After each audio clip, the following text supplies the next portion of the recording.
আলহামদুলিল্লাহ, আল্লাহ যাকে যেভাবে রেখেছে শুকরিয়া। আল্লাহ রব্বুল আলামিনের কাছে অসংখ্য ধন্যবাদ যে আল্লাহ আমাদের সুস্থ রেখেছে। আজকে সেহরি খেতে উঠেই অনেকগুলো, এই যে দেখতেই পাচ্ছেন এগুলো কি, এগুলো হচ্ছে ছোলা ভিজিয়ে রেখেছি। কে কে আমার মতো এই যে মাঝরাতে ছোলা ভিজিয়ে রাখেন। তো আজকে মসজিদে ইফতার দিতে হবে। তো প্রতিটি মানুষের মনে কোনো না কোনো ইচ্ছা আছে। ইচ্ছেকে কেন্দ্র করেই মানুষ কিন্তু বেঁচে থাকার অনুপ্রেরণা পায়। আর এরকম কিছু ইচ্ছে রোজার মাসে মানুষ আল্লাহকে খুশি করার মাধ্যমে পূরণ করে থাকে। হ্যালো ভিউয়ার্স, আসসালামু আলাইকুম, কেমন আছেন সবাই? আশা করি ভালো আছেন। হ্যাঁ, এই ইচ্ছেগুলোর কথাই বলছিলাম আমি, যে আল্লাহকে কি করে খুশি করা যায়। এই রোজার মাসে কিছু রোজাদারদের যদি আপনারা খাওয়ান, তাহলে হয়তো বা আল্লাহ খুশি হয়ে আপনাদেরকে আপনার মনের ইচ্ছা পূরণ করে। চারপাশে তাকিয়ে দেখুন সময় কত দ্রুত চলে যাচ্ছে। একটার পর একটা ঘটনা ঘটেই চলেছে। আর তার সাথে চলেছে আমাদের প্রয়োজন আর চাহিদা, যা কখনোই কমবার নয়। দিনে দিনে বেড়েই চলেছে প্রয়োজন আর চাহিদা।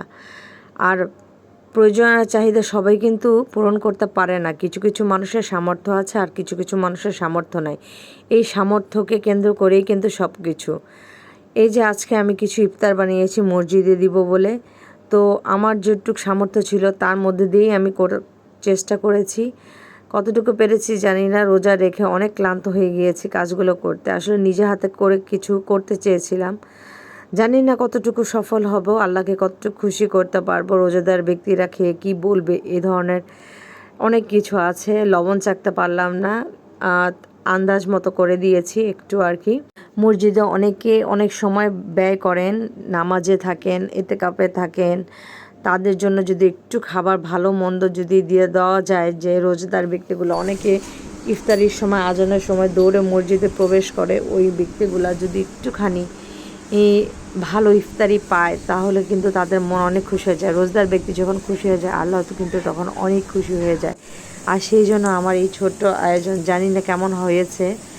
তো আমার চেষ্টা ছিল যে আমি 100% নিজের থেকে ভালো কিছু করে দেওয়ার। তো আমার যে সামর্থ্য হয়েছিল আমি তার দিয়েই এইটুকু করেছি। আর আমরা ডিমের চপটা খুব পছন্দ করি, এই জন্য ডিমের চপটাও করেছি। ডিমের চপটা আস্ত ডিম সিদ্ধ করে জাস্ট বেসনে ভেজে দিয়েছি। এই যে টুকটাক দেখতেই পাচ্ছেন, কলাও দিয়েছিলাম আজকে। তো কেমন হলো অবশ্যই জানাবেন। আর সবসময় আমাদের জন্য দোয়া করবেন। আল্লাহ যদি আমাকে সামর্থ্য দেয়, ইনশাল্লাহ এরপরে এর চেয়েও বড় করে করব। আর আস্তে আস্তে তো রোজা শেষ হয়ে গেল, কি আর বলার। রোজা শেষ হয়ে যেতে দেখে আমারও মনটা খারাপ হয়ে যাচ্ছে, কারণ রোজা এমন একটা মাস, রোজার মাসটা রহমত, নাজাত, মাগফিরাত সব কিছু মিলে যে একটা পূর্ণতা, মানুষের জীবনে যত গুনাহ আছে সব মাফ হয়ে যাওয়া, এসব কিন্তু প্রতিটি মানুষের জীবনে অনেক বড় চাওয়ার একটি পাওয়া। তো আজকের আয়োজনের মধ্যে টুকটাক ছিল, কি কি ছিল দেখতেই পাচ্ছেন। আলুর চপ, বেগুনি, পেঁয়াজু, তারপর মুড়ি, বাঙ্গি, চিনি, এসব কিছুই ছিল। একটার পর একটা ভাজলাম আর সবগুলো একত্র করে দিলাম। এর মধ্যে খেজুরও ছিল, লেবুও ছিল। এখন তো এই মাসে লেবুর দামটা একটু চড়া ছিল।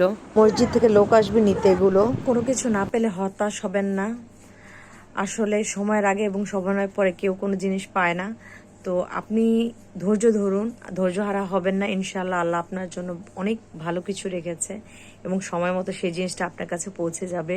আল্লাহ নিশ্চয়ই অনেক উদার এবং দয়ালু এবং ক্ষমাশীল। আশা করি আরও ভালো কিছু হবে আমাদের সবার জীবনে। তো এই ব্লগটি এখানে শেষ করছি। আল্লাহ হাফেজ।